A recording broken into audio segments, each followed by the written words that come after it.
Bank of Baroda Bharat में सार्वजनिक क्षेत्र का दूसरा सबसे बड़ा बैंक। इसकी स्थापना बड़ौदा रियासत के राजा सयाजी राव गायकवाड़ ने वर्ष 1908 में की थी। वही सयाजी राव गायकवाड़ जिन्हें भारत का अंतिम आदर्श हिंदू राजा भी कहा जाता है। सयाजी राव गायकवाड़ ने ही काशी हिंदू विश्वविद्यालय के विशाल पुस्तकालय को बनवाया था। उन्होंने ही सबसे पहले भीमराव अंबेडकर की प्रतिभा को पहचानकर उन्हें विदेश में पढ़ने के लिए प्रोत्साहित किया था।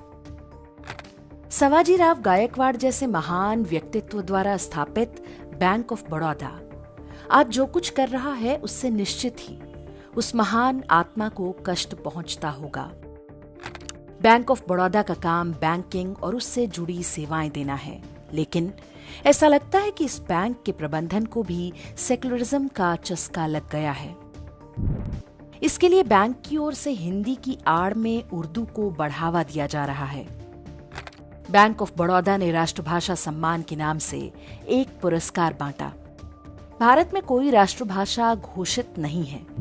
हिंदी को राजभाषा माना गया है, इसलिए सरकारी कार्यालयों और बैंकों से आशा की जाती है कि वे आधिकारिक रूप से हिंदी में कामकाज को बढ़ावा देंगे।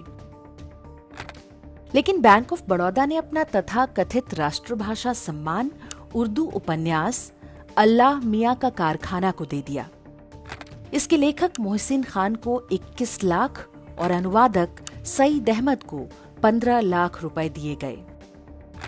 उपविजेता के रूप में 5 पुस्तकें चुनी गईं, जिनमें 2 उर्दू की हैं। इस प्रकार कुल 6 में से 3 पुरस्कार उर्दू पुस्तकों को दिया गया।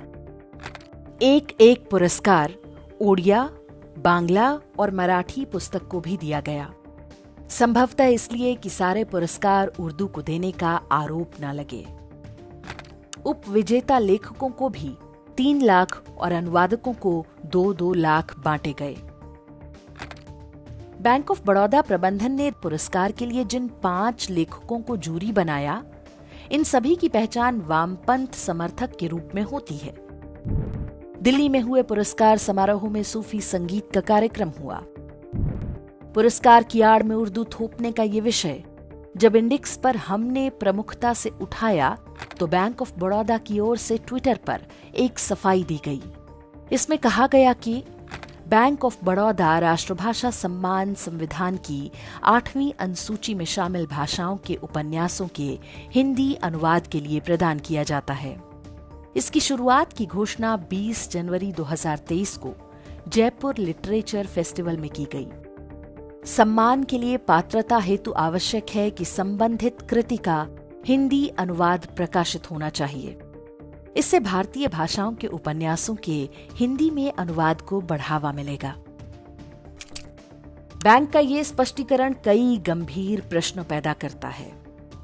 किसी भी भाषा को बढ़ावा देने के लिए उसके मूल लेखन को पुरस्कृत किया जाना चाहिए या अनुवाद को। जिन उर्दू पुस्तकों को पुरस्कृत किया गया, जब उनके बारे में कोई जानता नहीं तो उनका अनुवाद कैसे लोकप्रिय हो जाएगा? 8वीं अनुसूची की भाषाओं में बोलने वालों की संख्या के आधार पर उर्दू 7वें स्थान पर है।